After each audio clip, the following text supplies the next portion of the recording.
Hello everyone, welcome to EduRev. So as you can see, today we are going to discuss the topic percentages. Now the chapter on percentages forms the most important chapter in the syllabus for your CAT examination. Now the importance of percentages can be understood by the fact that there are a lot of questions related to the use of percentages in all the chapters, especially in what? In your profit and loss, time and work,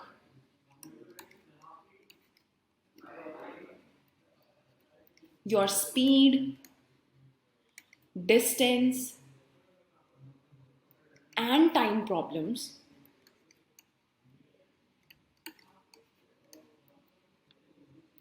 and even in your DI problems.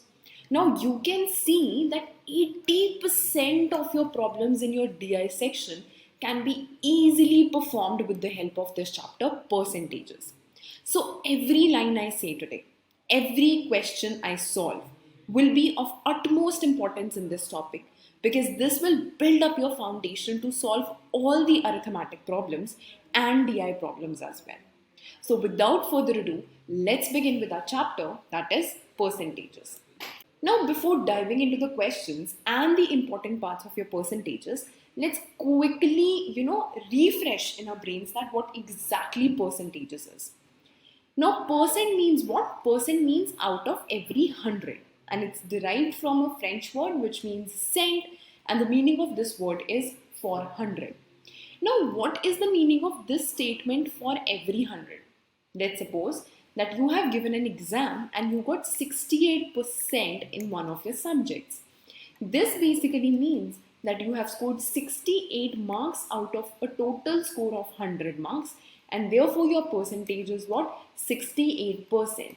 So for every 100 means that you are calculating out of what? 100. Easy, right? Now the basic utility of your percent arises from the fact that it is one of the most powerful tools for comparison of numeric data and information.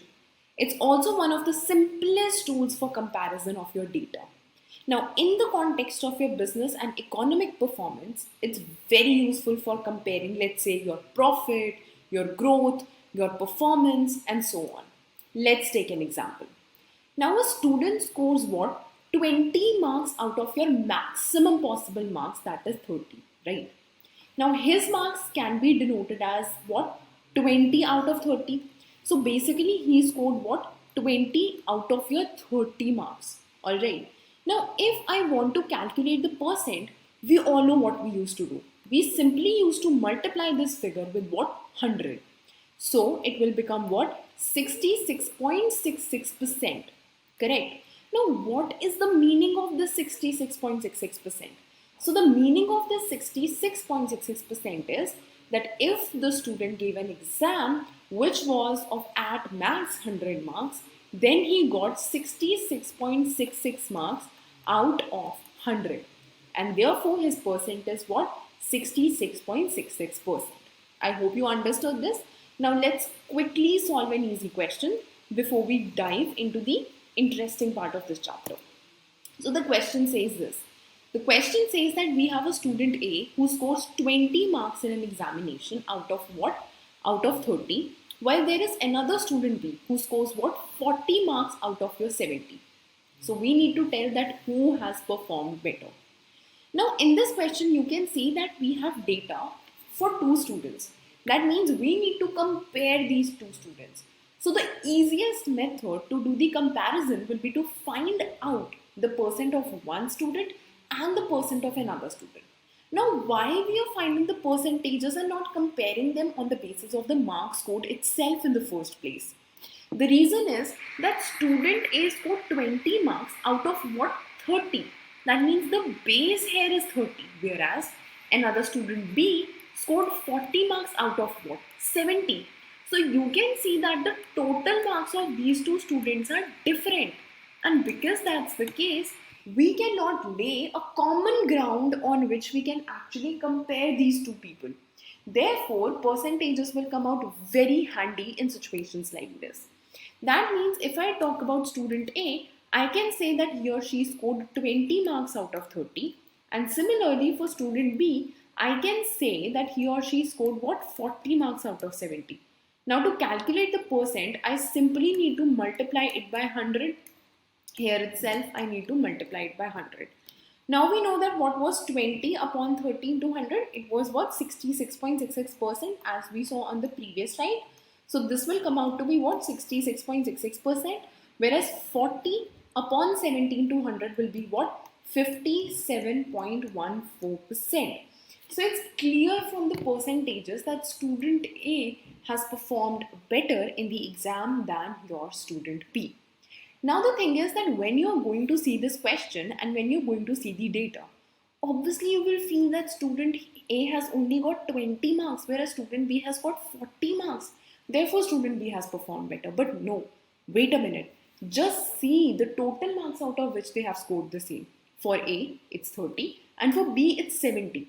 And as I've told you earlier, the total marks are different and the marks obtained out of those for both the students are also different. Therefore, there is no common ground on which we can create comparisons, and for situations like this, percentages come out to be very, very handy. Therefore, when we calculated the percentages, we saw that 66.66% is better than 57.14%, and therefore we would say that student A has performed better than your student B. I hope you have understood this. Now let's quickly move forward. Alright. Let's do this topic, that is fraction to percentages. Now this topic might seem a little bit out of track, but it's actually very important when you need to solve the questions on percentages. So before actually, showing that how this topic is going to be helpful in solving questions, let's understand first of all that what this topic is really about. Now this topic is about conversion of fraction to percentages. That is, I need to convert your fraction to percentages, right? So let's suppose I have 1 by 1. Now we all know that 1 by 1 is going to be what? Your 100%. How you're going to solve it? 1 upon 1, I need to convert it into percent. So just multiply by 100. So it's going to be what? Your 100%. Correct? Correct. Next is I'm going to do your half. So half is what? Half is half of 1 by 1. So half of 1 by 1 is half of 100%. That is your 50%. Correct? Correct. Again, I will do what? 1 by 3. Now 1 by 3 is 1/3 of 1 by 1. So that means it's 1/3 of your 100%. And that will be what? Your 33.33%. Correct. Similarly, I will talk about 1/4%. Now 1/4% is 1 by 4th of what? Your 1 by 1. Therefore, it will be 1 by 4th of your 100%. And that will be what? That will be your 25%. Now 1 by 5th similarly is what? 1 by 5th similarly is 1/5 of your 1 by 1. Therefore, it's going to be what? 1/5 of your 100%. That is 100% over 5. So this is going to come out to be what? 20%. Now we have done from 1 by 1 to 1 by 5. We have to do it till like 1 by 20. So let's quickly solve it. Okay. So for 1 by 6, it will be what? 1 by 6 will be 1 by 6 of 1 by 1. That is 1 by 6 of 100%. So it will be what? It will be 16.66%. Similarly, for 1 by 7th, it will come out to be what? 14.28%. For 1 by 8th, it will be what? 12.5%. Now for 1 by 8, you can see one thing. For 1 by 8, it is half of 1 by 4. That is 1 by 4 upon 2. So it's what? Half of 1 by 4. That is, this is equal to 1 by 8. So that means it's going to be what? Half of 25%.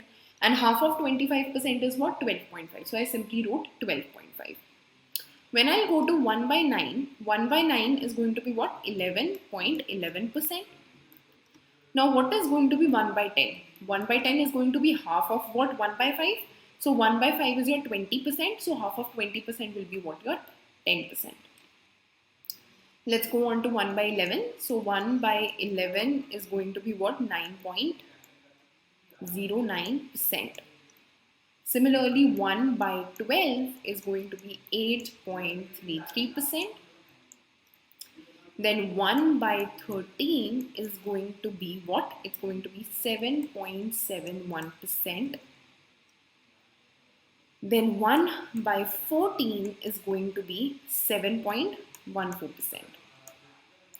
Now actually when you see 1 by 14, when you see 1 by 12, you can simply see that 1 by 12 is nothing but half of 1 by 6. So you just take half of 1 by 6 and that is going to be 1 by 12. Similarly 1 by 14 will be half of 1 by 7. So you just take half of 1 by 7, that is 14.28 by 2 and it will be 7.14. Correct? Correct. Similarly when I say 1 by 15, so 1 by 15 is going to be what? 6.66%. Great. Then comes 1 by 16. So 1 by 16 will be 6.25%. Then comes 1 by 17. So 1 by 17 will be what? 5.88%. Then comes your 1 by 18, which is going to be what? Half of 1 by 9. So half of 1 by 9 will be what? 5.55%, because 1 by 9 was what? You can see that 11.1111. So it was what? 5.55%. So 1 by 19 will be 5.26%. Now 1 by 20 is going to be half of 1 by 10. So 1 by 10 is 10%. So 1 by 20 is going to be what? Your 5%. So I hope you people understood how we calculated, or you can say converted, fractions into percentages. So you people just quickly pause the video and jot down all these things into a notebook. If you want to take a screenshot, just take a screenshot, because these conversions from your fraction to percent and from percent to fraction will be very handy when you're solving some questions, and we will be solving some questions now. So you will just see how all this is related to the solving of questions of your percentages topic. So quickly just pause the video, note it down, take a screenshot, whatever is comfortable with you. So yes, once you've done that, let's move on to the next part. Alright, so now basically what we need to do is we need to understand that whatever we did in fractions to percentage calculation, how that is useful in solving the questions. So just tell me one thing now.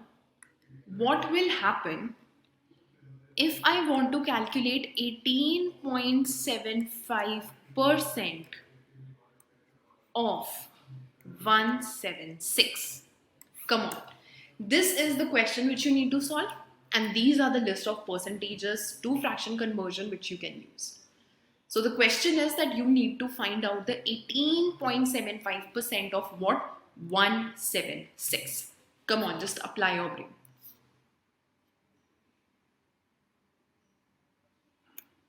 Alright, now let's solve it. Now, obviously, I'm not going to do that. I will just simply write 18.75 upon 100 into 176. This is not an option, and this is what we are not going to do. And this is, the main aim for this lecture provided by us to you people, so that you do not make these mistakes in your exam. It's way too chaotic and difficult. But instead, let's find a simpler way to look at this question. Now we know what? We know that the ending of this percent is 0.75. Okay. And if I go back, I can simply see that 1 by 16 is 0.25. So maybe if I multiply something with it, I can, make it 0.75. So let's see how we can do that. So when I'll go to the question, I'm going to write that 1 by 16 is nothing but 6.25. Correct. So is there a way to convert this 6.25 into 18.75? Yes, there is. If you're going to multiply 3 with this will be what? 18.75%. That means 3 by 16 is basically the fractional conversion of what? 18.75%. So that means this question can be written as what? 3 by 16 into 176. As simple as that.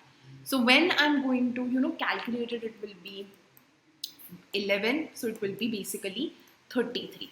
So 18.75% of 176 came out to be 33. Now you people can imagine that because of these conversions which we have done, that is the fractional to percentage conversions, how simply and beautifully we can solve these questions, right? instead of doing this chaos, how easily we were able to interpret it, right? So I will suggest you to learn at least, like, if not entirely everything, then at least still 1 by 20. And if you people, still feel that 1 by 20 is a bit too much, then at least still 1 by 10. Okay, just remember, try to remember these percent conversions, because if you know these percent conversions, then it will be very handy for you people to solve the questions as you have just seen. Alright, so now let's do a few questions. I'm going to display a question on your screen. You people will pause the video, try solving the question on your own, and then you are going to check that whether the way you have solved is correct or not. If it's correct, then congratulations, well done, you have understood the topic. If it's not correct, then it's fine. Just see how I am solving it and try doing it on your own again. Alright, so the first question that is displayed on your screen is what? 43.75%. Now, I know that 43.75% is something of a sort which was not in my list of 1 by 20. But I know one simple thing, and that one simple thing is that 43.75% is nothing, but it is 50% minus 6.25%. Now, when I say 6.25%, I know that 6.25% is nothing but 1 by 16. And when I say 50%, I know 50% is nothing but 1 by 2. That means with the help of 50% and 6.25%, I can easily calculate 43.75%. So, problem solved. 50% is nothing but half. 6.25% is nothing but 1 by 16. So, this will come out to be what? 7 by 16. That means the fractional conversion of the percent 43.75 is nothing but 7 upon 16. So, when I'm going to solve this question, it will be nothing but 7 by 16 of your 352. So when I'm going to solve this, my answer will be what? 154. So I hope you people have solved this only. If you have not solved, I'll just quickly explain this one more time. If it's wrong, if you haven't solved, if you haven't understood, just see how I'm doing it right now. Alright, so my question was 43.75% of 352. Now 43.75% is something which, isn't coming in my head, that what is the fractional conversion of it or anything like that. Okay, so what I'm going to do, I know that 43.75 is nothing but 50% minus 6.25%. Now I know the conversion of 6.25% and I know the conversion of 50%. So I just applied the conversion and found out the fractional conversion of the percent, 43.75, and I simply multiplied that by 352, and this is the calculation which I need to deal with it. So when I solved it, my answer came out to be what? 154. I hope you have solved this. So let's go ahead and solve one more question. Okay. So the next question is that we need to find out 83.33% of 606. Okay. So now the thing is that I know that 1 by 12 is nothing but 8.33%. Then, oh my god, if the 1 by 12 is 8.33% and in my question it's 83.33%, I can simply convert this in this. How? By multiplying it by 10. So that means 10 by 12 is going to be what? 83.33%. Correct. So this is 10 by 12 is what? 83.33%. That means to solve this question, I simply need to do what? I simply have to multiply 10 upon 12 with what? 606. So when I do this, what it will be? What will it be? Come on, come on. 2101 and then 5. So it has to be 505. I hope you people have solved this correctly. So if not, let me just tell you again. So I just wanted to find out 83.33% of 606, and I knew that 1 by 12 is nothing but 8.33%. So I know that I can convert 8.33% into 83.33%. How? By multiplying it by 10. So 10 by 12 is nothing but 83.33%. So that means the fractional conversion of the percent 83.33 is nothing but 10 over 12. So I just simply have to multiply 10 by 12. So 10 by 12 into 606 is going to be what? 505. Alright. So I hope you people have understood this perfectly. Now what we need to do is we need to go on to another topic, that is the multiplying factor. Now we need to see that what exactly is this multiplying factor. Alright, so let's understand that what multiplying factor is with an example. Alright, so let's suppose that there is this number x, okay, and it's decreased by 20%. So 20% decrease in x. So what is going to be the final answer when there is 20% decrease in x? So how to solve this? Okay, so 20% decrease in x means that we need to subtract 20% of x from x itself, right? So this is the meaning of this statement, right? So when I write x minus, now what is 20%? Come on, tell me. 20% has to be 1 by 5. We have already seen this. Let me show you. Yes. So what is 20%? 20% is nothing but 1 by 5. You can see here. So that means that instead of 20%, I can simply write 1 by 5. So it's going to be 1 by 5 of x. Correct? So this of means multiplication. So that means I can write it as x minus x upon 5. Now x is common in both this. So I can take x common. So it will be 1 minus 1 by 5. And what is going to be 1 minus 1 by 5? It's going to be 4 by 5. That is x into 4 by 5. So this is going to be nothing but 4 by 5x. Correct?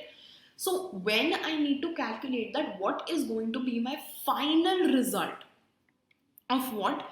My final result when there is an increase or decrease of percent of a certain value, then how to calculate it? This is the process in which we do it. Okay.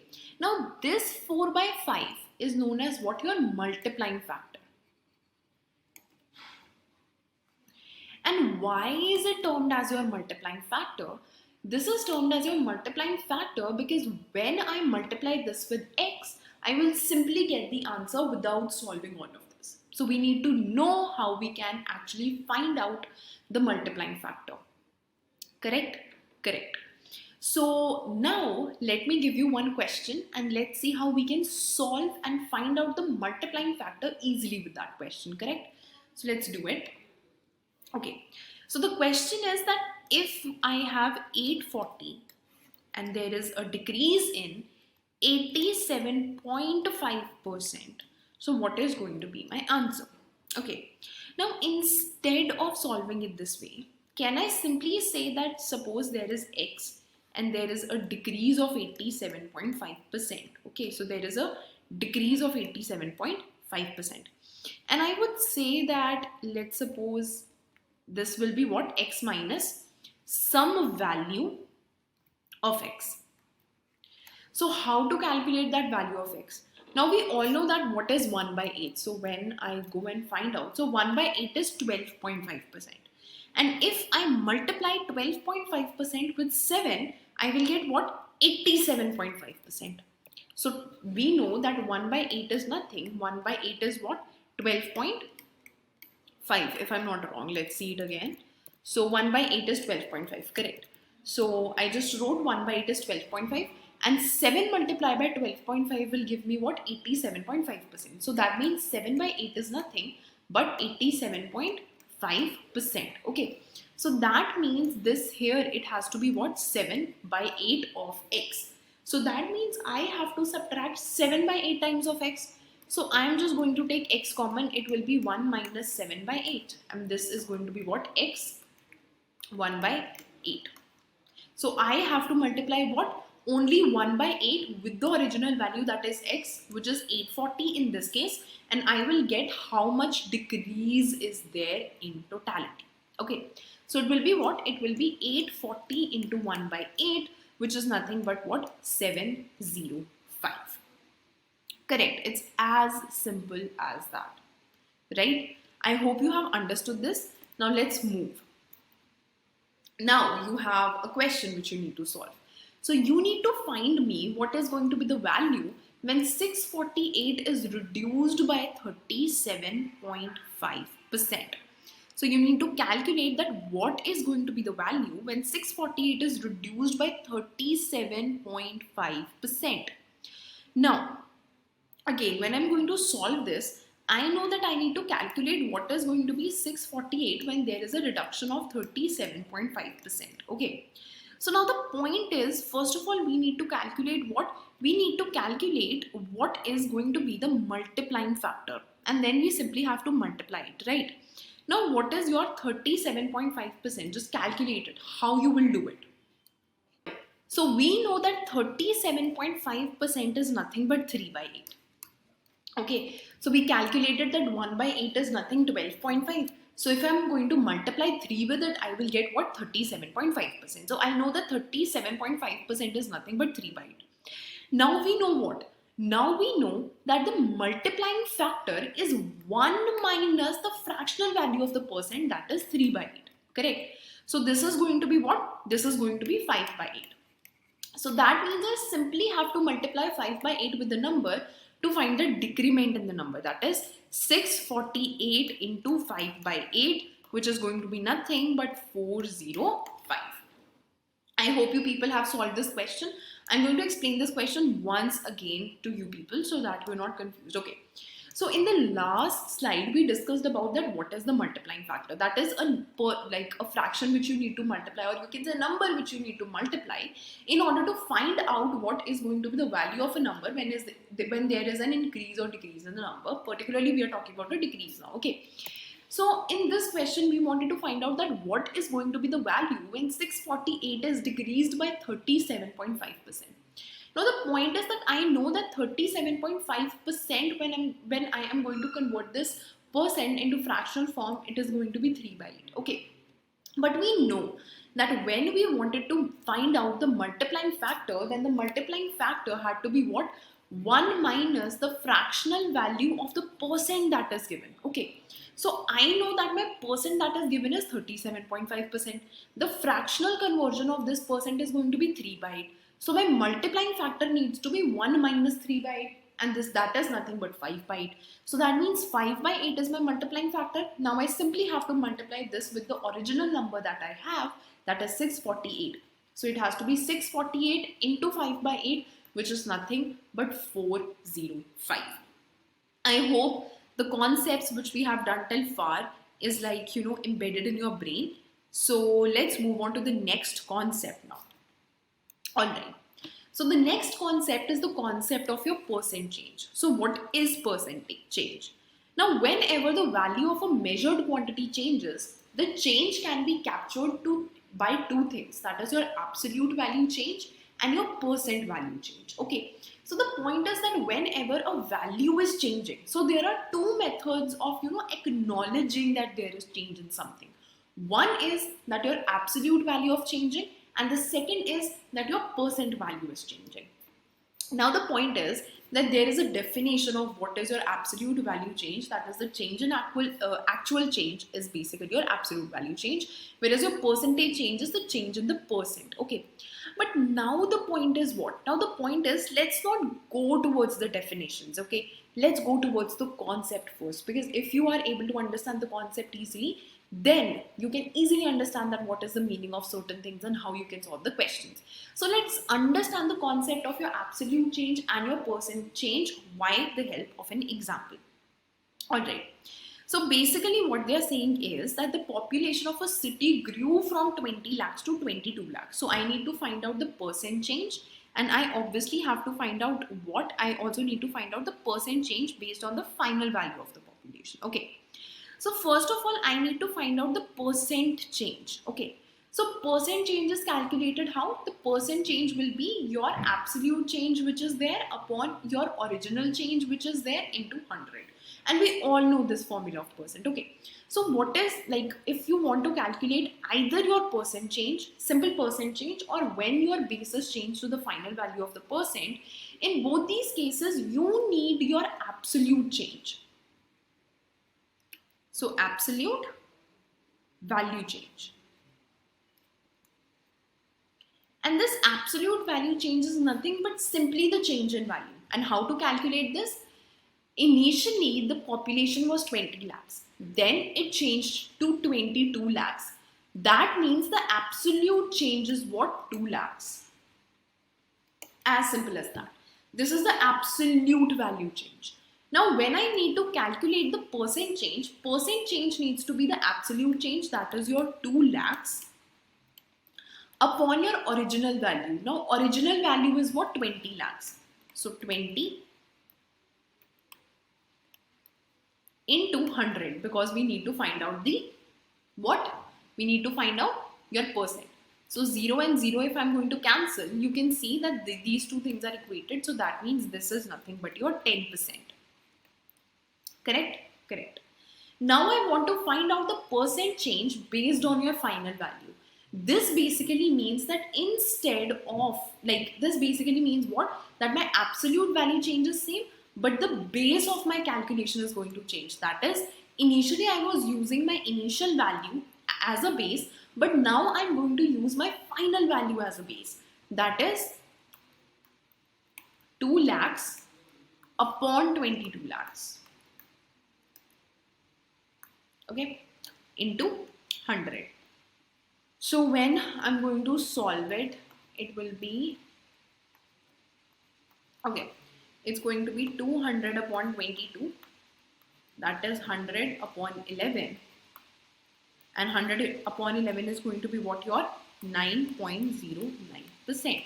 So the second value, that is percent change based on your final value of population, will be your 9.09%, whereas your percent change is going to be what?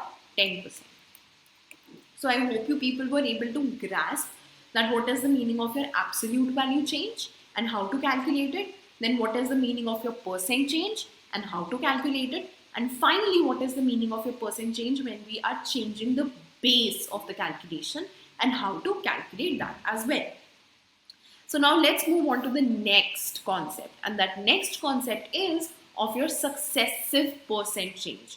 So let's understand what is your successive percent change and let's do some questions based on it. Alright, so let's understand this concept with the help of an example itself. Okay, so let's suppose that there is any number and there is successive increase of, let's say, 20%, then 10%, then 5% in that number. Okay, so I just need to calculate that after all these successive percentage changes in that number, what is going to be my final value. Okay, and just keep in mind that all these are increases, so we are not talking about decreases right now. We will talk about decreases in a little bit moment, but right now I'm only talking about the successive increases in the percent values. Okay, so there is a number and there is 20% increase, then 10% increase, and then 5% increase. So let's assume that that number is 100. Okay, so firstly there was 20% increase in the number. 20% increase means what? 20 units increase in that number, correct? Because the number is 100. So my final value is going to be what? 120. Now after it became 120, there was what? 10% increase in the number.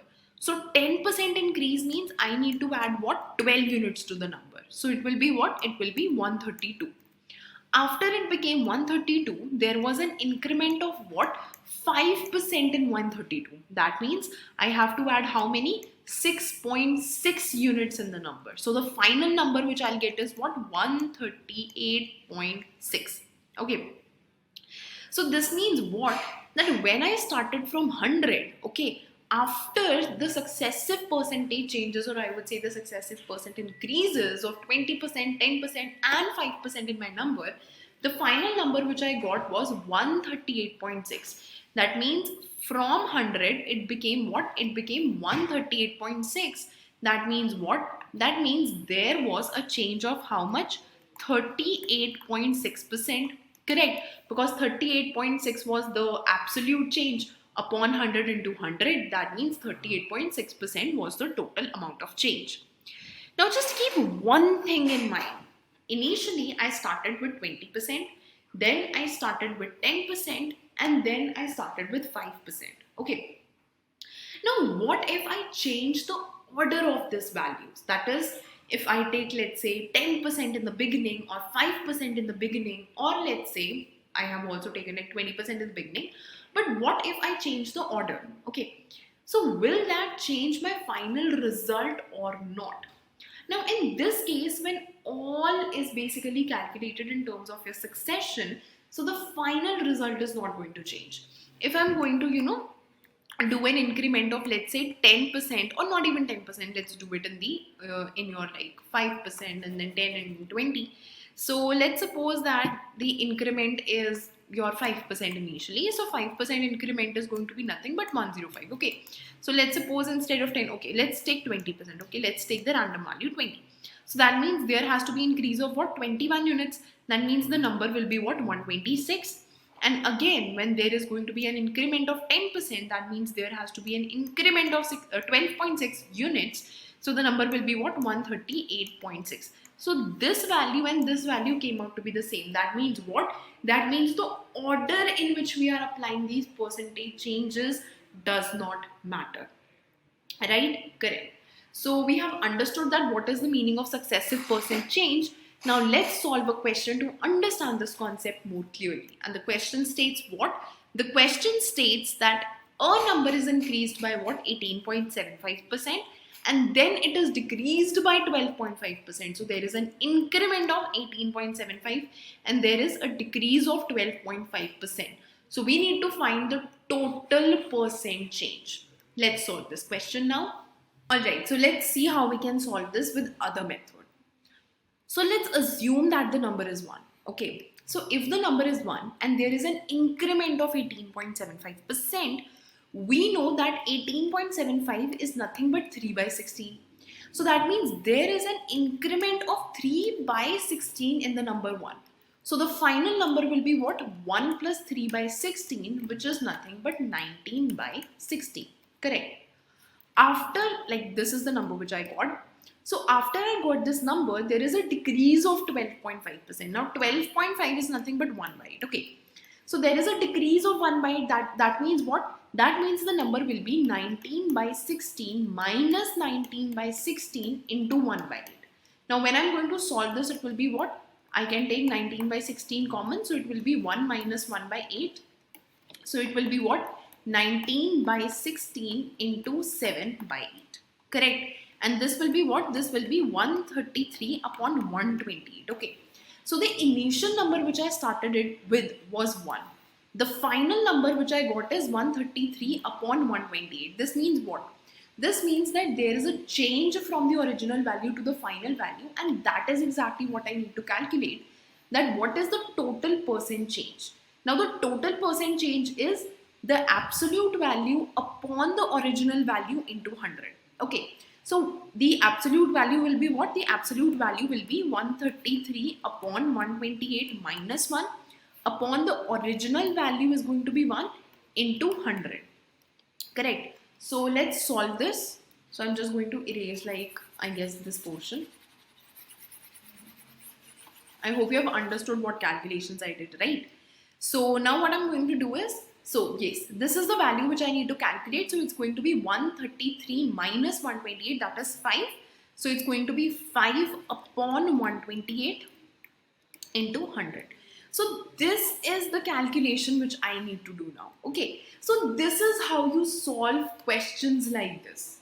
Alright. So you do not have to, you just have to apply all the concepts which we have done till far to understand that how you can, solve a question. First of all, if I go to like slide number 1, which we did, okay, we understood that how basically we can, and why we need to convert the fractional value to your percent value or your percent value to your fractional value. And I told you that, knowing all these numbers are important. And now, after solving n number of questions which we have done in this lecture, I hope you have understood a little bit about the importance of conversion from fractions to percent and from percent to fraction. Okay. And then we saw that how we can solve questions related to this concept. We learned that what is multiplying factor. We learned that what is the meaning of your percent change, what is the meaning of your absolute, change, what is the meaning of your percent change with respect to your original value, and percent change with respect to the new value which is provided to you. And then we understood the concept of successive change, and we solved a question which was basically your successive change with the help of your multiplying factor. So now you're equipped with all the tools and you're fully armored to solve any question in percentages, which will be provided to you in the exam, and these are the basic concepts which you need to know in order to attack those questions. Now, before departing, let's solve one more question. All right. So the last question of the day says that a company A increases its sales by 1 crore rupees while company B increases its sales by 10 crore rupees. So which company has grown more?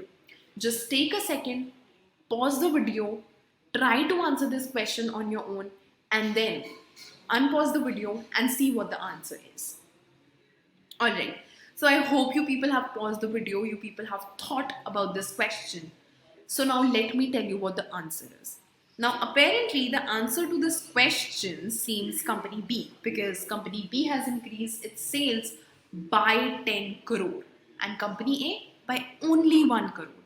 But the question cannot be answered since we don't have the previous year sales figure, right? We don't know that 10 crore is increased like from what. It might be that in the previous year the company B sales would be 9.5 crores and now it is 10 crore.